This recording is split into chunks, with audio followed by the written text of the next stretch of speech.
director of CBR, is I get to issue invitations for brown bag biography sessions. And one of the very first people I thought to introduce was to invite was Chuck. This is not only because for decades now I have followed his career as one of the luminaries of critical race theory. This school of thought. I think I like the school of attack. Because the far right is totally right that it is dangerous. They don't know what it is, but they know it's dangerous to white supremacy.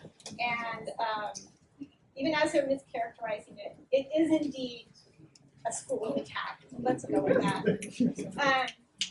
It makes good trouble by bringing together studies of law, race, and literature, often through personal narrative.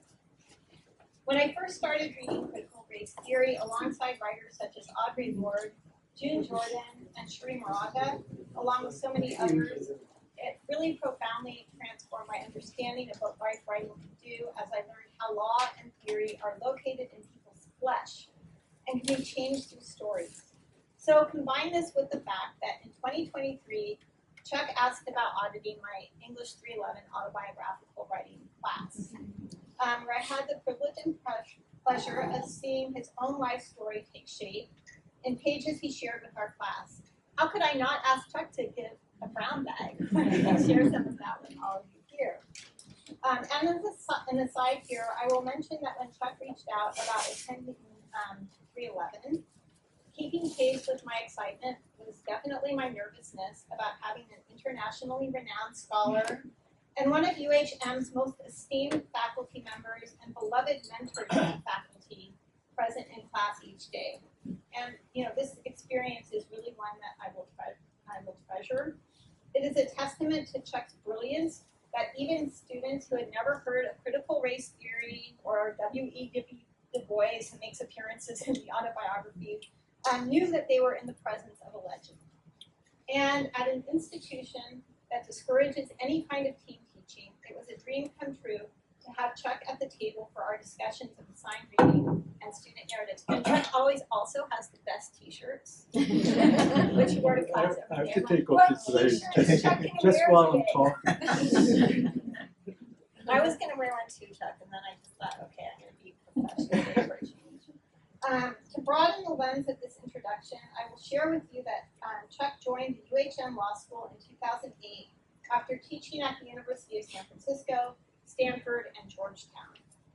In addition to his 18 book chapters and over 30 articles, his books include We Won't Go Back, Making the Case for Affirmative Action, co-authored with Mari Matsuda, his partner, and another one of the founding giants of critical race theory, Words That Wound, Critical Race Theory, Assault of Speech, and the First Amendment, also with Mari, as well as Richard Delgado and Kimberly Crenshaw. These books are, of course, so timely now. They just remain ever more important. Also, The Bakke Case, The Politics of Inequality. Chuck has numerous teaching awards, not only from the institutions he taught at, but also a national award from the Society of American Law Teachers, and he has been awarded honorary doctorates by Haverford College, Georgetown University, and in 2019 from Nelson Mandela University in South Africa.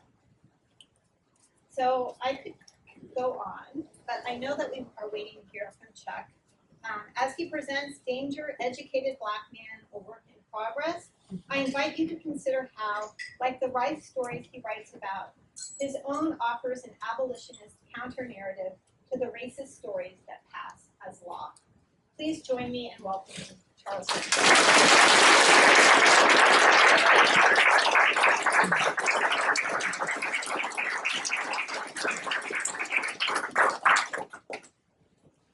Can you hear me? So, some musician friends of mine told me bite the mic. Let me try to do that. So I just want to thank Cindy.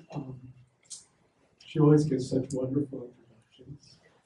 And I want to thank Craig Howes, the other director of this program, because he was the first biography class I took.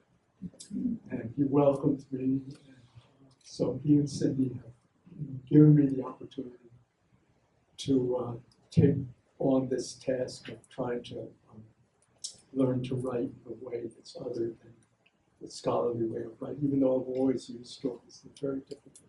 So I'm not going to say any more about the process or anything. I'm just going to get right into several of these stories so we have time, and then I'm going to leave to talk about. Bite the mic. Can you turn this up a little bit? I'm going to leave to talk about the process during question and answer period. So each of these short stories that I'm going to read is part of a larger chapter, and I'll just tell you what it says. So this first one comes from the beginning of the book. It's called Harlem Begins, Mississippi Roots. Dearest Charles, how well do I remember the day, sitting by the window in a red tufted robe, waiting. I love you forever. Have a festive day with your other loved ones. I'll be with you in my heart. Your mom. I read these greetings on my 72nd birthday. My mother is 100 and she writes with a slightly trembling but still lovely cursive on a postcard of a Jacob Lawrence painting titled Brownstones. A Harlem scene not unlike the one my mother must have seen from her apartment window that May in 1943. Waiting. My mother loved to tell this story of how she waited for me, her firstborn child. I was overdue, 2 days late for my dad's 28th birthday. Taking my own sweet time, Mommy would say. I was born on May 4th, 1943 at Harlem Hospital on 135th Street in Amsterdam Avenue. After graduating from Columbia Medical School, the only black student and one of only 10 women in her class, Mom had done her medical internship and then a residency in pediatrics at Harlem Hospital. She said she chose to have her first baby at Harlem because she felt at home there and hoped I would always feel related to the community into which I was born, that my roots would be in Harlem, even though my life would stretch out in distant directions. Both of my parents grew up in Mississippi, my mother in the city of Vicksburg and my father in Utica, a rural area of Vicksburg, where both were children of the Jim Crow South, where white folks ruled over black folks with the law of segregation and the terror of the lynch mob and the Klan. My mother sat in her best friend's kitchen, at her best friend's kitchen table, when neighbors brought news that her best friend's father was taken from his place of business, hanged and burned. Utica was considered Klan country to Vicksburg's relative urban civility, and for my dad, news of a neighbor hanged was hardly news at all. If my parents bore the scars of Mississippi's terror, I did not see them as a child. They were the personification of Du Bois's talented 10th. Mom, a first or only black woman at almost every academic institution she attended or job she held. Dad, a sociology professor and a prize student of Du Bois himself. Dad's parents were teachers at Utica Normal Institute. The black families who lived in the hills and bottomlands of Hinds and Copiah counties sent their children to Utica to learn the 3 R's and a trade. Many of their students worked in the fields by day and came to school at night, paying their school fees in produce when that was all they could afford. My grandparents had their own small plot where they grew vegetables, raised and butchered pigs, and ran a small country store to supplement their meager teachers' wages. Dad was valedictorian of his class and received a full scholarship from Morehouse College and Atlanta University, where teachers like John Hope and Du Bois taught there should be no division between the work of scholars, political activists, and servants of the people. Dad went on to get his PhD in sociology from Columbia and to teach the same lessons to his students at Fisk and Brooklyn College, and to me and my sisters. Dad had heard about Margaret Morgan, the beautiful and brilliant pre-med student, well before he laid eyes on her. Her parents were known to all in Vicksburg's Negro community. Mom's father was an Episcopal priest, her mother a teacher at the small school run by my grandfather's church. As a child, my mother followed her father through Vicksburg's poor neighborhoods, while he carried food to the hungry and laid healing hands on the sick. She was 9 when she decided to become a doctor. At 14, she moved to New York to live with her grandmother and aunts in Harlem and finish high school. At 16, she went to Cornell, where she was the only black undergraduate. Mom often told the story of arriving at Cornell by train with $25 in her pocket, of how she walked up the long hill to the dean's office to ask where she would be living. She learned that Cornell did not allow Negro students to live on campus, and that her scholarship only covered tuition and books. Years later, when Mom returned to Cornell to give a lecture, she took our family to meet the white couple for whom she had worked as a maid in exchange for room and board.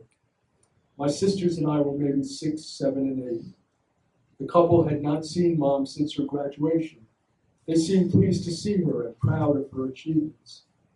After the visit, when we returned to our car, my mother asked my father to wait a moment. "I have something I want to tell the children," she said. Then she turned around in the front seat so she could look directly at the 3 of us sitting in the back and said, "You may hear some white people say that you can't trust the Negroes who you employ because they will steal. This is a racial stereotype. We are no more prone to theft than any other group. Sometimes working people have to take something for their families when their employers do not pay them enough. When I worked for the people you just met, I would steal peanut butter from the refrigerator because they did not give me enough to eat." From a very early age, I remember receiving explicit and implicit lessons in the practice of racial representation. When my grandmother corrected me for slurping my soup or putting my elbows on the table, she would ask, "Would you eat like that if the president invited you to dinner at the White House?" She wasn't thinking all presidents. I knew this question was meant to convey more than my grandmother's own high expectation regarding table manners. It also contained an admonition about my responsibility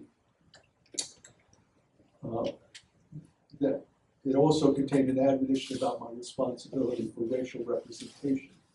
I must understand that my burden in this responsibility was significant because white people would expect us, to be crude and unmannered. I would be responsible for demonstrating that we were not as white people imagined us. I also learned to represent the race by speaking out against racism, by naming it when I saw it, by fighting against the institutions and structures that maintain white supremacy, as well as the laws and narratives that rationalize and justify institutional and structural racism. This too was a lesson learned before I had language to speak it. At 1 month of age, I received a letter from my father's teacher. "My dear sir," it read, "may I congratulate you upon your advent into this astonishing world and hope that you may be able to do something towards straightening it out. Very sincerely yours, W.E.B. Du Bois." The letter, framed together with a picture of Du Bois, hangs on the wall above my desk today.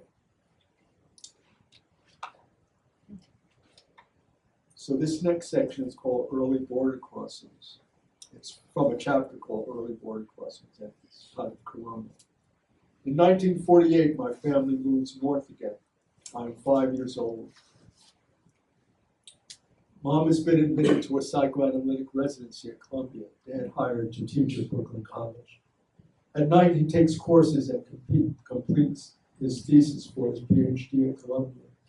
Both receive fellowships, enough to support their studies, but not a family with 3 small children. They rent a small house in Corona, a poor working class neighborhood in the Queens.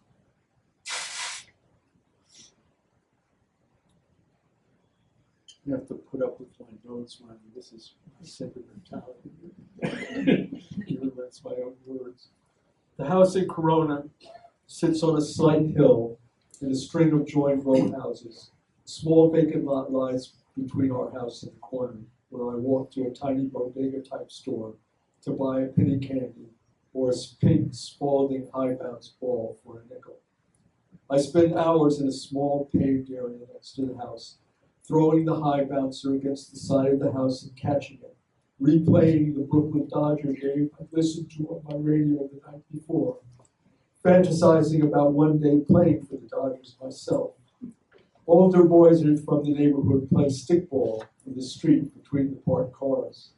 I'm too small to play with them, and my father does not allow me any more than he would allow me to jump on the back bumper of a public bus for a free ride as they do. Our house has a steep set of steps that lead up to the front door. To the left of the door, a small screened front porch where my grandfather sits in his wheelchair, greeting passing neighbors. The site of reading lessons from Dick and Jane taught by my grandmother when I'm still 4. A narrow hallway runs from the front of the house to the back doors to 3 small rooms opening from the left side of the hall.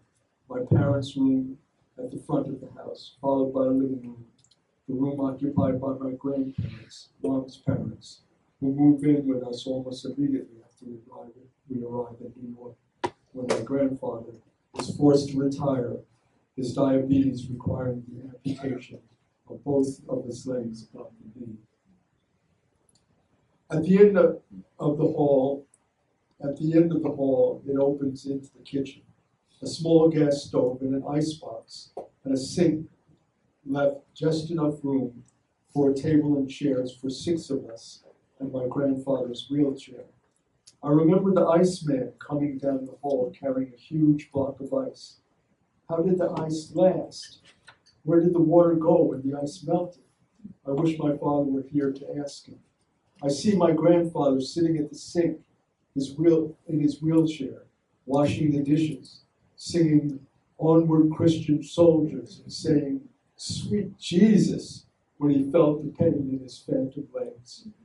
My sisters share a room just off the kitchen, big enough to fit 2 child-sized beds on facing walls, with room for the 3 of us to sit with my mother on the floor between while she reads a bedtime story. Then the 3 of us kneel beside Paula's bed to say our prayers.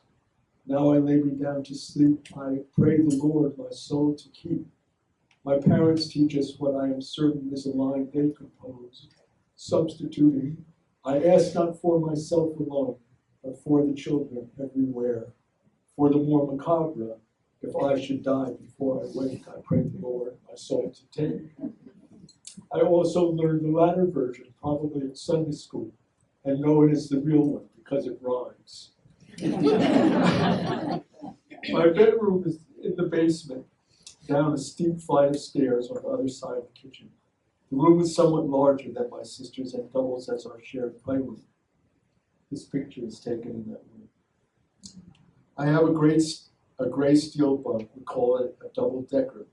I always sleep on the top deck, where I can see out the 2 small basement windows near the ceiling that looked out onto the paved section of the vacant lot next to the house. Some nights, men drink wine and shoot craps right outside my window. Their curses and threats to kill each other scare me, but I love the privacy of my own room at night. Dad says it shows what a big boy I am, that I can sleep down here by myself. Sometimes I pretend to go to sleep and listen to the Dodger game under the covers with my little radio pressed against my ear. I never really fooled Dad. He tells me something about something exciting that happened in the game the next day at breakfast and leaves out the most exciting part. I can't help jumping into cracks. And he laughs a gotcha laugh while my mother shakes her head, simultaneously disapproving of and admiring her men. My parents are movie idol gorgeous. I know this from old photos. I never noticed their good looks, only their color. That Mom is brown skinned like me. That Dad is light skinned with wavy, what black folks call good hair. My parents don't allow me and my sisters to say good hair. They frown on the many expressions of light skin privilege we hear, the skin lightening and hair straightening ads in Jet and Ebony magazines. I hear my dark-skinned grandfather's hurt and anger. You Smith women, "You so damn high and mighty just because you're almost white," he shouts at my grandmother when they fight. She insists we call her never grandma, has red hair and is light enough to pass for white. Her two sisters passed to secure jobs at the post office in New York and to rent an apartment in Upper Harlem when no Negroes lived north of 145th Street. When my grandparents first moved from Mount Bayou, Mississippi, an all-black town, to Vicksburg, my grandfather drove the car with my grandmother in the back seat, pretending to be her chauffeur, driving Miss Daisy until the local whites got word that she was colored. I know my parents want me to be proud of my brown skin and tightly curled, kinky hair, but I look at the ads in Ebony and imagine myself with wavy hair. The white kids at school ask if I can wash my brown skin clean. I shake my head, no. I hear my mother's voice. Don't pay them any mind. That's just their ignorance. Still, I wish I looked more like my dad, ashamed, betraying my parents and myself. Dalton.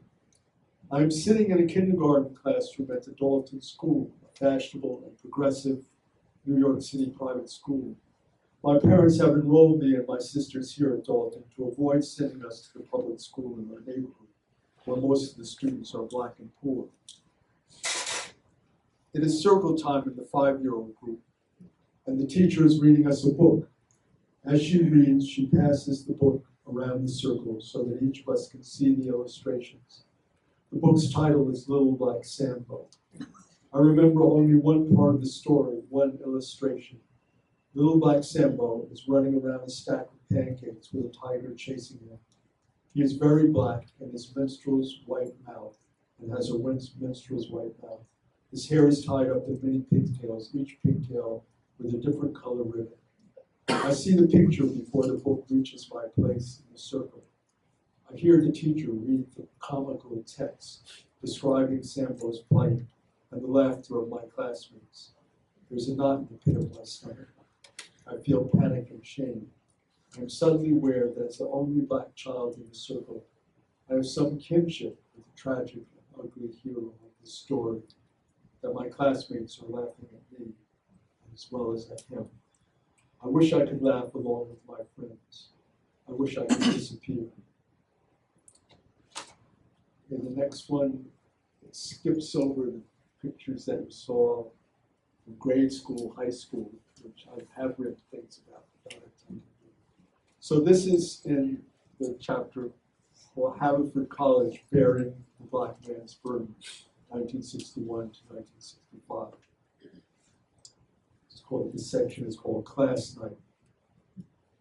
I experienced little overt racism at Haverford, but when I venture beyond the college campus, I can't avoid seeing the black-faced lawn mannequins gracing the lawns of the main line of mansions, and the stark contrast between the immense wealth of this Philadelphia suburb and the black folks who live next door to our campus in Ardmore, a town first built to house the servants who cooked and cleaned in those mansions. When I visit Bryn Mawr, our sister college down the road, where the 50-year-old black women who work as maids are called Annie, and the 18-year-old white girls Miss Ann, I do not protest. I'm a middle-class college student, and the black women who work at Bryn Mawr need their jobs. I make a point of calling them Miss, Mrs., and Ma'am. Class night was an annual Haverford tradition party competition. The entire community gathered in the auditorium in Roberts Hall to watch each class put on a show. 4 short musicals, written, composed, and choreographed and performed by the theater geeks who recruited friends with hidden talents as actors, singers, and musicians from the rest of the class. At Haverford, you never knew when you discover someone like me, whom you thought was only a jock, and turned out to have a secret former life as a thespian who played trumpet and banjo and sang with his sisters in a folk rock group. The show spoofed life at Haverford with raw and slapstick humor, satirical lyrics, and bad all-male chorus lines. We competed fiercely for the prize for first best play, and we laughed at ourselves, at our professors, at the grind of classes, and how we took ourselves so seriously. Some nights when the library closed at 11 p.m., I'd walk back to my dorm and hear the plaintive, angry cries from the dorm windows echoing across the quad. Give me a fucking break, I hate this place. I'd smile, happy for the comrades in misery, knowing these were cries of pride as well as pain, curses that made us brothers in our survival. One class night, someone would sing a song about that walk, those piteous cries, a Haverford blues song. We loved class night. I loved class night. But this class night was different. The night began auspiciously. I had the best seats in the house, in the balcony section reserved for seniors, my date sitting beside me. Lynn, my first real college girlfriend, was a white girl from Miami, and a sophomore at Bryn Mawr. Her dad, a decorated firefighter pilot, paralyzed when he was shot down in Korea, rolled his wheelchair onto the Miami freeways in protest of the then just beginning Vietnam War. I'd admired her from afar, as had most of the guys at Haverford. She was gorgeous, brilliant, an artist. That spring, when I finally got up the nerve to ask her out, I discovered she'd been admiring me at a distance as well. We had a springtime love affair that did not survive my departure for law school the following year. But we remained friends at 80 and 82 years old. We both have fond memories of that spring. I was very happy. I can't remember a better start to a night at Haverford. Suddenly something happened on the stage that made me feel sick, off balance, like I'd been punched in the gut, couldn't catch my breath. It was the second show of the night, the sophomores' class performance. I have no recollection of the plot line of the play, or even what was going on in the scene. I remember a character entering stage right. She's an elderly black woman costumed to portray a Bryn Mawr maid. The costume is the real thing. Someone has begged, stolen, or borrowed one of the uniforms worn by the black maids who work in the dorms at Bryn Mawr. The maid wears a white wig that is falling off her head as she enters. The uniform dress is stuffed with pillows so that she appears overweight with huge breasts and a big behind. She stumbles onto the stage, chasing a white Haverford student, a broom held over her head, chastising him for some infraction of Bryn Mawr decorum. She speaks her line in an exaggerated black dialect, Hattie McDaniel and Gone with the Wind, only clownish with none of McDaniel's dignity. The entire audience is laughing uproariously. I might have been laughing too were this the Three Stooges or the Morris Brothers, but it's not. I'm seeing Little Black Sambo, and Amos and Andy, and Buckwheat and Oregon, and I'm not laughing. I want to scream, fuck all you guys. I want to cry. I know they are seeing Sambo too, not laughing at the Three Stooges. They're laughing at me. I look at Lynn. She's not laughing. She squeezes my hand. She can tell I'm hurting. She knows why I'm hurting, but I know she can't understand all of what I'm feeling. I wish she could, and this makes me angry at her. I know that's not fair. She asks me if I want to leave. I do when I don't. I want to say, I will not participate in this ritual that mocks and defames my people. I want to say, why should this hurt, this shame, deprive me of the joy I felt when this class night began? Why can't I share this communal laughter at suffering and surviving Haverford with my classmates? I can't even remember if I got up and walked out or if I stayed. All I remember is the hurt, the shame, the rage. Lynn squeezing my hand, trying to understand. I have not yet mentioned the part of this scene that may have hurt the most. The actor dressed in the maid's uniform, playing white America's fantasy, wet dream nightmare, is a brother. Bob Sinclair is tall, slender, handsome, brown skin, beautiful, intelligent eyes, and a warm smile. He has literally disfigured himself to play this part. How can he do this? Why is he doing this? Betrayal. The first thought and feeling that comes to my head and heart, even before my humiliation, my anger at white folks' laughter. How can he do this to me, to us? Bob is the only black student in Haverford's sophomore class. The college has left him more alone than I. I have Lloyd Lee and 2 Kenyan students in my class to share the black man's burden. And what have I done to help him feel less alone? I've waved or nodded as we pass each other on campus, no more than that. Seniors don't hang with sophomores. I'm a jock and he a theater geek, I think. But that is no excuse.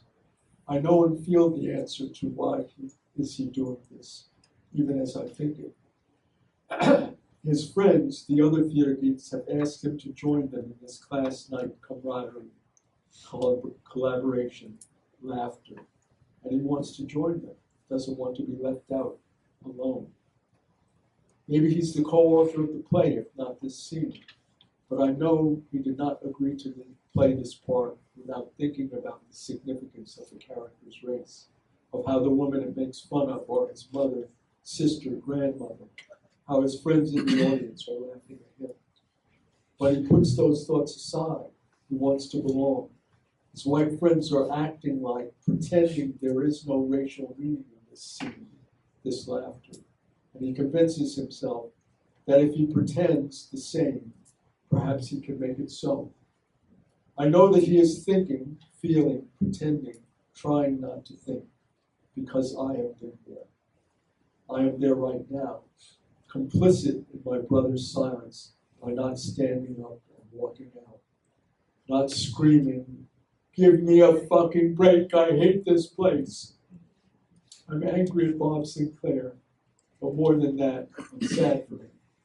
Sad that this beautiful, tall, round, sensitive, intelligent man was put on this dress and play Aunt Jemima just to belong, to participate in this joyful ritual of class night. I am sad for both of us and guilty that I have not reached out to him, reached across Haverford's senior-sophomore class divide to say, I understand. You don't have to do this, or even if you do, I will not judge you. But I never reached out to Bob, and I feel guilty still.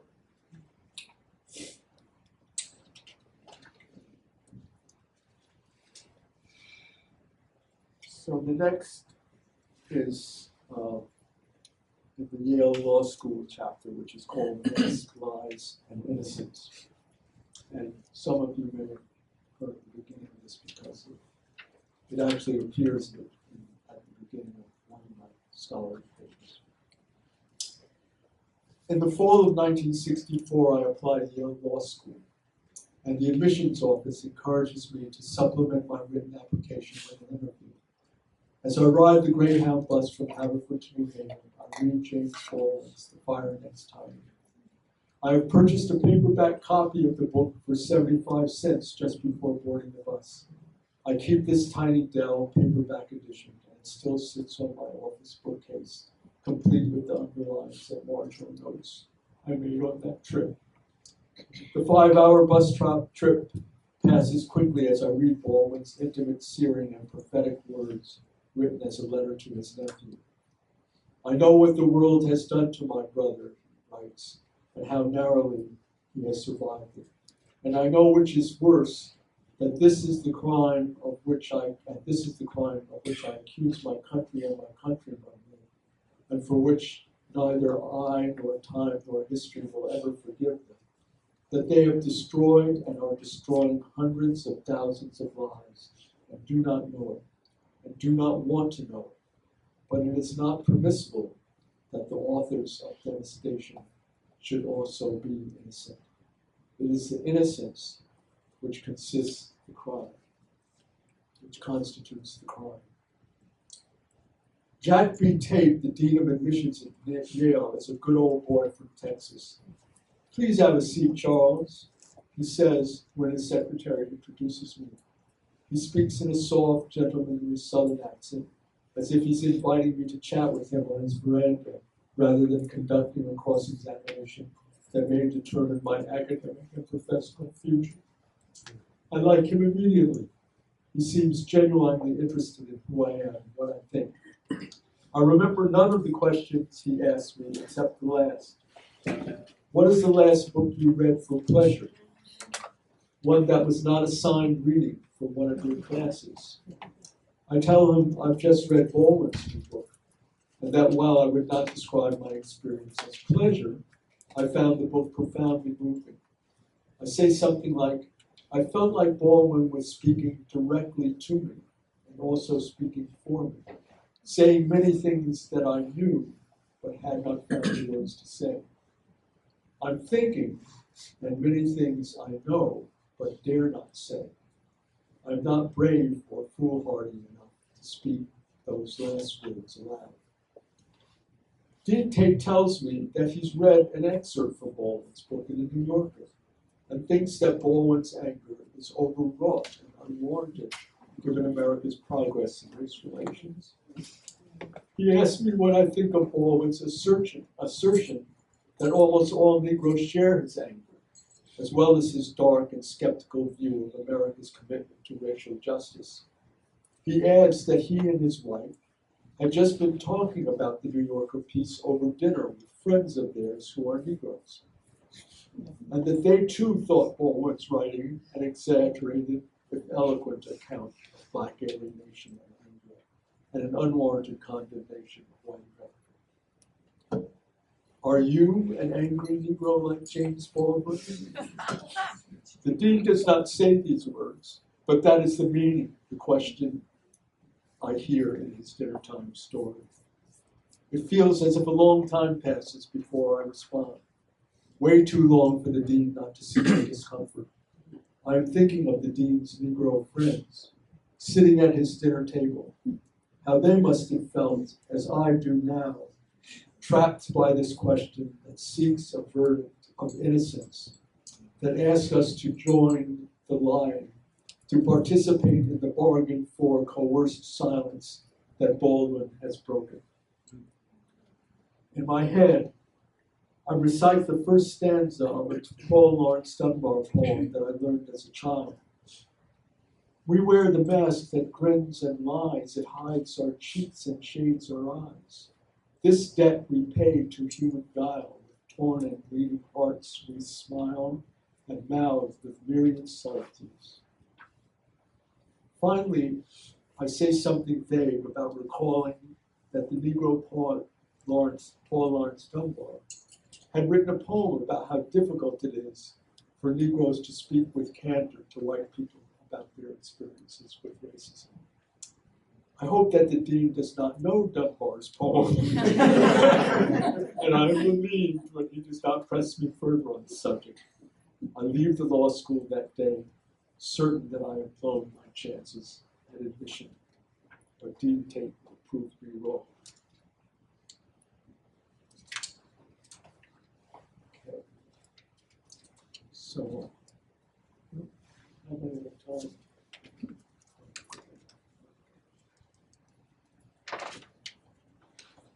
So this next portion is from after I graduated from law school and moved to Boston. First to work as a lawyer and then to become a principal at school. And the chapter is called The Ghetto, Learning to Love My People and Myself. And the song, the soundtrack that's going before you may have heard Donna Cath's The Ghetto, which I played in Sydney's class when she asked us to pick a theme for that spoke to us. So this section is called Sister Nikki. Sister Nikki is dead. I read the New York Times headline in my email. Nikki Giovanni, poet who wrote of Black Joy, dies at 81. Did I have a premonition? Did her spirit send me a message? Just minutes before, on my morning walk, I was listening to her album, The Truth Is On Its Way, my steps matching the clapping beat of the New York Community Choir coming through my earbuds, singing the harmony with them. This little light of mine, I'm gonna let it shine, this little light of mine. And Nikki joins us, her poem and a cappella voice above the choir in counterpoint with our voices. They ain't never gonna get rap. He's a note, turned himself into a million songs. Listen to Aretha call his name. And we're singing back to her. Let it shine, let it shine, let it shine. I'm 81 when I hear this news of Nikki's passing. And my feeling memory takes me back to 1970, when we were both 28. I'm sitting cross-legged on the floor of the Roxbury Community Library. The big room is packed wall to wall with big afros and dashikis. The library was a brand new building then.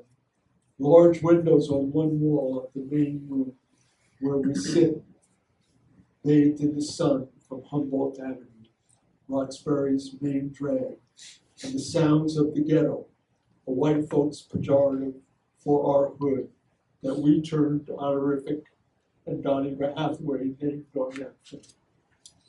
Sonia Sanchez and Nikki Giovanni are reading tonight. They are young, not yet part of the Black Canon, but already movement rock stars. They are more than that to us. They are our griots, storytellers. They belong to us. Their brilliant voices, our voices. We already know their poems, but we've come to hear them and see them, to call out to them and each other.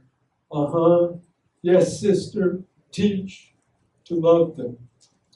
Sonia read first.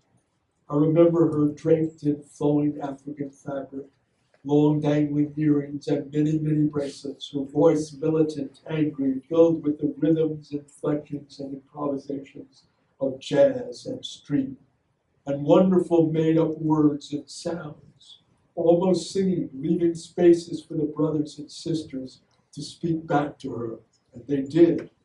I thought she was beautiful, and I was a little frightened by her anger, by her blackness. Nikki read second, quieter, gentler, more contemplative. She was pretty, a perfectly round afro like a hot halo around her face, with a charming, disarming smile. She felt familiar. She didn't scare me. I briefly met her earlier that day when she came to visit the community school where I was principal. Two of my teachers were classmates of hers at Fisk, and she came to read to the children in our kindergarten class. I love both these poets, but I was in love with Nikki. It would be another year before the original release of The Truth Is On Its Way, but Nikki read several of the poems on the album that afternoon. And when I listen to the album today, it feels like I'm back in that room, smiling at Nikki as she read Alabama poems, her eyes smiling back at me. Alabama poem. If trees could talk, I wonder what they'd say. Met an old man on the road late afternoon. Hat pulled over to shade his eyes, jacket slumped over his shoulders.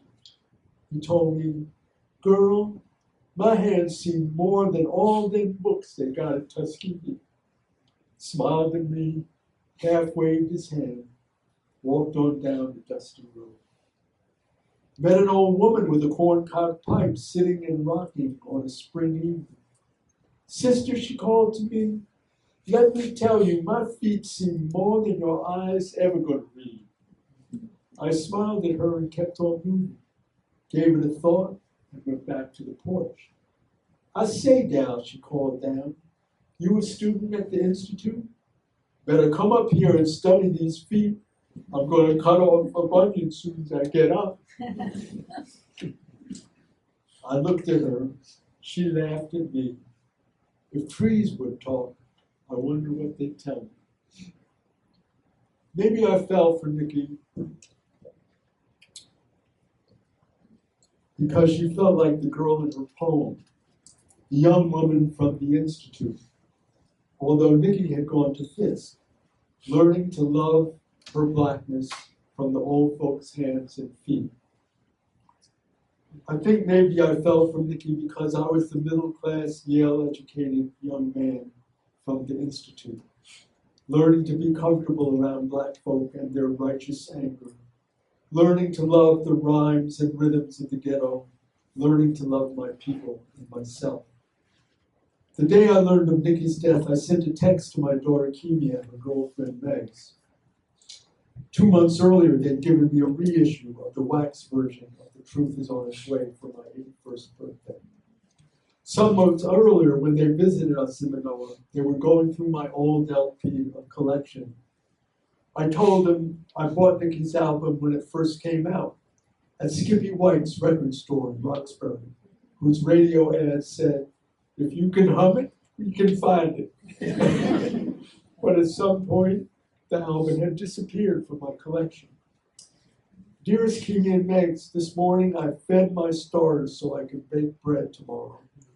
And while I got ready to bake, I put your birthday present on my turntable and went to church with Nikki. I tear up every time I listen to this album. I think I'm moved by the memory of how young we both were. Younger than you guys are now when this album was made. And when she visited Highland Park Free School in Roxbury, where I was principal. Later that evening, I went to the Roxbury Public Library and sat on the floor in a packed room of big afro-wearing folks to hear her and Sonia Sanchez read. Nikki read many of the poems on this album, and I had a huge crush on her. We all thought we were living the revolution, and in some ways we were, just as you guys are now. Anyway, thanks again. Love you, Dad. So this is the last one. It's called A Father's Ceremony. And this is in part, the title certainly is inspired by something we read in grade class. Not Michael Ondaatje, pretending to be Michael Ondaatje, but this was inspired by that. A Father's Ceremony, 1949, a photograph of me and my dad. And that's in 1948. A photo taken in a vacant lot. My father and I stand in the snow, both in overcoats. I am 6 years old. My father, 34. I look up at the camera, a shy but confident smile barely visible beneath the brim of my winter hat. Dad stands behind me, ramrod erect and hatless, looking straight into the camera's lens. He holds me close, one large hand on each of my shoulders. The picture corroborates my childhood memory. My dad, a proud giant, proudly presenting his son to the world. I remember Dad's big, strong, beautiful hands, his warm, bear-like embrace, the way he carried all three of his children up the stairs in his arms when we were little. His lovely tenor singing us spirituals at bedtime, his laughter. As kids, my sisters and I would find my father in a crowd by following the sound of his laughter. His eyes beneath unruly eyebrows, passionate, intelligent eyes that betrayed the true Charles Lawrence, even when he presented his most formal self. Eyes that were alternately intense and mirthful, eyes that occasionally lashed out in anger at stupidity or bullying, and were often moist with joyful tears. His unabashed affection for my mom, precious, beautiful woman, he called her. 1986, excerpts from a eulogy. Cathedral of St. John the Divine. I sit at my father's desk. He's told my mother that he would like me to give the eulogy at his funeral, a final message of love, respect, and pride left for his son. He has entrusted to me the task of bidding you, his friends and loved ones, farewell, of capturing an image or recollection in which his spirit can briefly reside, so that he can thank you for your presence in his life. The evidence of his life works is all around him. Hundreds of volumes on the shelves above his desk, dozens of diplomas, citations, and honorary degrees on the wall across the room. At first, the images come to me in sharp contrast. The public figure, outgoing, gregarious, presiding at General Convention, delivering a sermon or commencement address, cooking barbecue for the annual picnic of the sociology department he chaired. The private man, shy beneath his outgoing exterior, happiest in the intimacy of his family, most content with the Sunday Times beside a roaring fire. The scholar intrigued by facts, data, theory. The passionate yet pragmatic activist, a man of immaculate standards, who expected much of himself and others, but loved us all without judgment. He was a man who worked on serious things, peace and civil rights, raising children and spreading the word of God. There was little that he did for fun, and yet he found fun in everything he did. He laughed with others and at himself. Charles was proud of his race, proud of his family. Almost everything he touched was well done and turned out well. People thought him an important man, and he was. And yet there was not in him a shred of self-importance, not an ounce of pridefulness. If asked about his success, he said, "I'm blessed and mean it." There was a wholeness, a solidness about my dad. He knew who he was and where he stood. The contrast, public-private, scholar activist, judge without judgment, proud without pride, or more dialectic than dichotomy. Dad had a natural air of authority about him. In high school, my rowdiest friends, the guys who stole hubcaps and crashed parties, were perfect gentlemen in my father's presence. They'd stand and say, "Yes, sir, Dr. Lawrence," and answer as many questions about school and home and where their parents and grandparents were from. It was much later that I realized Dad's secrets. He gained respect by giving it. He talked and listened to the kid who shined his shoes the same way he talked and listened to a bishop or college president. He was seriously interested in who you were and what you had to say. And although he had the intellectual and physical tools to outmuscle a smaller person or mind, he never bullied. He gained your intelligence by offering you his strength, not by threatening to overpower you. We love you, Charles Lawrence. We love you, gentle man. God bless you and keep you in his love. Amen. A Dream, San Francisco, 1985, a year before Dad dies. My mom calls me, her voice urgent, distressed. "Please come quickly. You need to talk to your father." Already I'm worried. Mom never asked me to talk to Dad, not with your father, for your father needs to talk to you. I don't like this role reversal. Something bad is happening. I arrive at a building that looks like a crack house. I take the stairs to the second floor. I smell food cooking as I enter the small front room of the apartment, a kitchen, I think. The room was filled with my father's family, my aunts, uncles, cousins, all the people who would gather at our house on Thanksgiving and Christmas. People eating from paper plates filled with fried chicken, candied yams, mac cheese, and collard greens. It feels like the repast after a funeral, hushed conversation and shaking hands. I can't hear their words, but I know they're speaking about my father. What do you think happened to him? Isn't it a shame? My, can you believe? Tisk-tisking their shock, reproach, a hint of comeuppance for a big brother patriarch family's pride, now apparently fallen, disappeared, and then finally found in this crack house. Not an addict, but looking and living like a homeless man. I find my mom. She points to a room down the hall where Dad has secluded himself. refusing to see or talk to his tisk-tisking relations. I knock. He says, come in. The room is bare except for a small cot, a desk, a few books. He sits in a straight-back wooden chair in a white t-shirt and jeans. My dad never wore jeans. Clean, but unshaven, his hair long, uncombed. He looks sad, resigned, peaceful.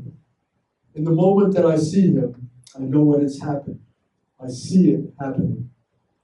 I'm walking through the woods and come upon my father swimming naked in a beautiful spring-fed pond. He looks entirely happy at peace. A group of powerful white men named the Corporation Club have discovered him here and expelled him from the club. Does he tell me this? I think I just know it. It feels like I'm there watching when they find him swimming naked in the pond. When they say, this will not do, Charles Lawrence. You should have known better and take away the privileges of membership he's worked so hard to earn. I hear my father say, fuck the Corporation Club if I cannot swim naked in this pond. My father never said the word fuck. He would apologize when he used the word damn. Now I'm back in the crack house room with my father. I try to tell him that I understand, that I'm not like the tisk-tiskers in the other room who say they love him, do love him perhaps, but still can't dare to know that he swung buck naked, that the white folks who have proclaimed him an important Negro man to be reckoned with have taken his membership away.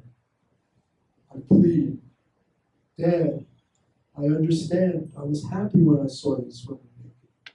I say, when I was a boy, I thought you were powerful, a perfect giant, that you could protect me from anything. But now I'm an adult, almost 40. I'm a dad myself. I understand. But Dad's not listening, not hearing, not believing me. He looks at me, shakes his head. Look, he says, you're even wearing a Corporation Club tie. I look down at my tie, and when I look closely, I see for the first time that what I always took to be a random pattern of interlocking crescent shapes is in fact the CC symbol of the Corporation Club logo, repeating again and again on my tie. I'm still a member of the club. I have imprisoned him in the ceremony of being a father. So that's it.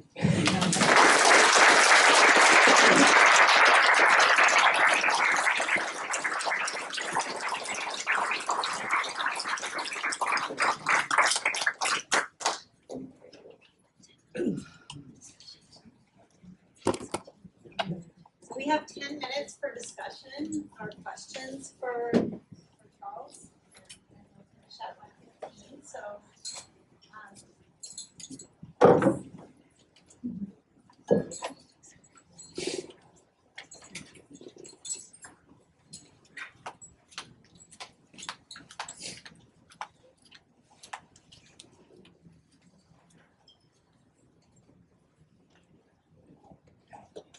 I guess my question is, what do you, from your life experiences now, what do you say to us in this room who are next in line? Like, what should we start looking for? What are we blind to right now that you see?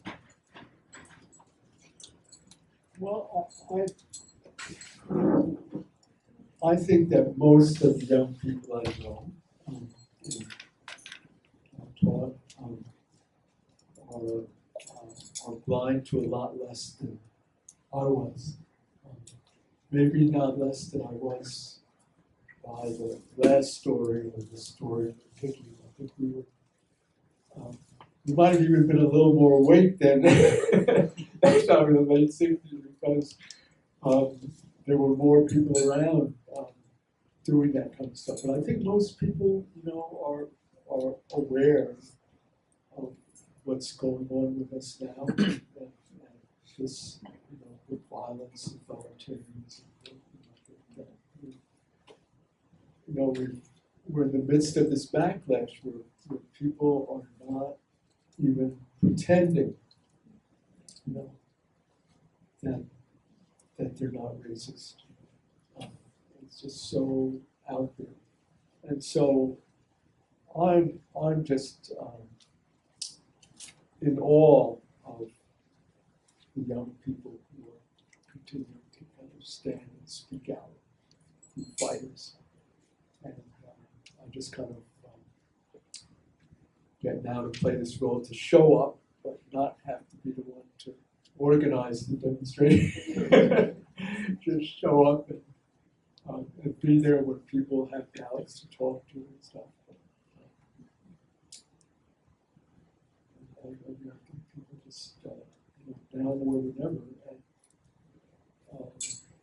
And when I'm thinking of it at this age, part of this memoir writing is comes out of the fact that you get to be 82 and there's so much more of your life that's that way than it's that way. But it's all about, one of the very interesting things about being in Cindy's class was that everybody else in there was 19 and 20. And it was just so interesting to sort of feel the difference. But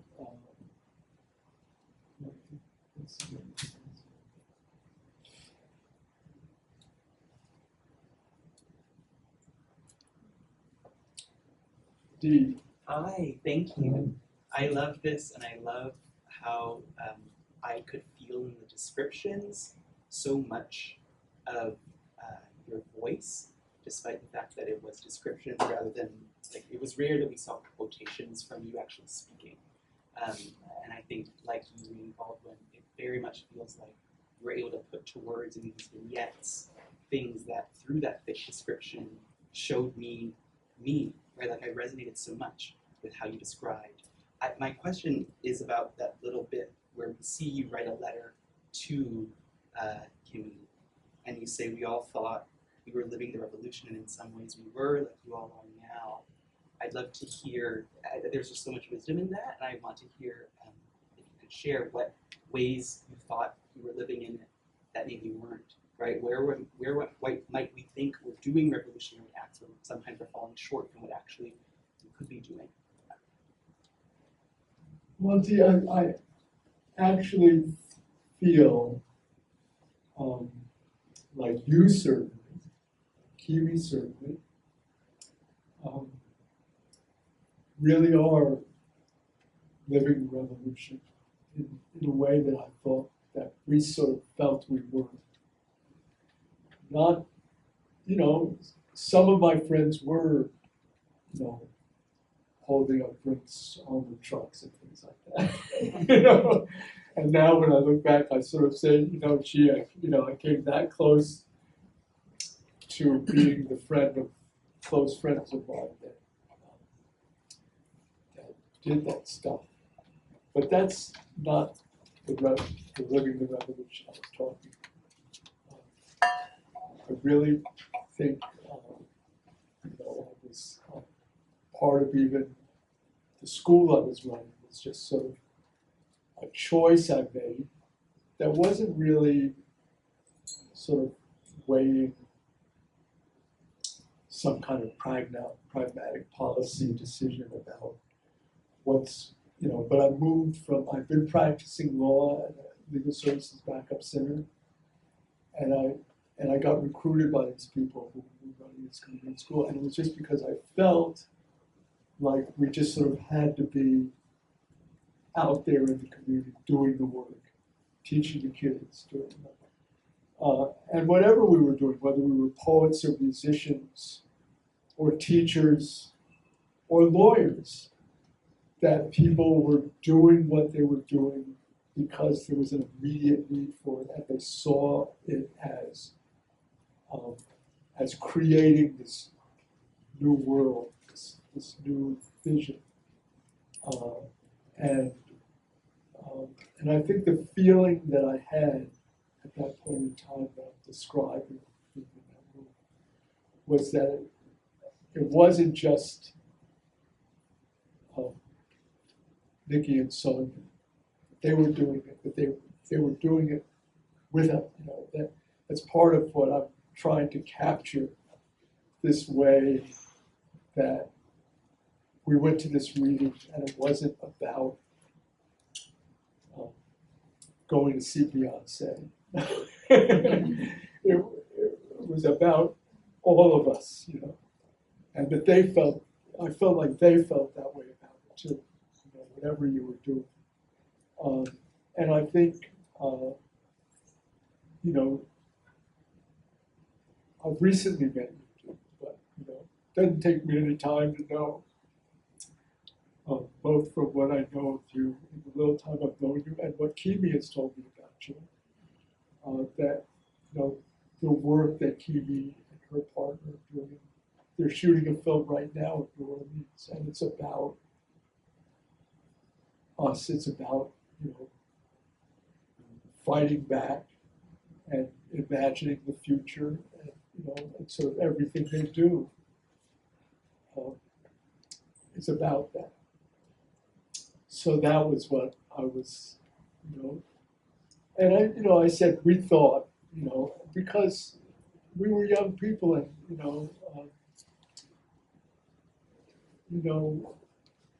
I think there is that thing when you're young, and that's sort of an answer to your question. I think that you need to hang on to this, not be cynical about the fact that you could live, that you could live the revolution in whatever you're doing. In that moment, you could say, I'm doing this, because the most dangerous thing now, this time, is to be convinced that we have to put up with this bullshit. Or to be intimidated that we have to. It's either one or the other, that they're going to convince you that there's no other world that's possible, or that you're going to be too scared. And I think that was a time. And for me, it also part of the reflection of it. It's, I'm talking about when I put the title list in, and I said, Danger, Educate, a work in progress. I didn't even read the piece that actually has this title. But the work in progress is referring not just to this is a work in progress that I'm trying to write, but that I'm the work in progress. We're the work in progress. That all the time, everything that, all of the substance of this is that you're constantly trying to figure it out and recreating yourself and recreating ourselves. And that, that's the other thing that I'm trying to convey about this representation thing, and even the story about class night. That it isn't, it's both about me, it's about us. And it isn't even just about us as Black people. It turns out to be about all of us. That these things are. So. Charles, I just feel like you gave us the most beautiful. I feel like it was scripted as a beautiful.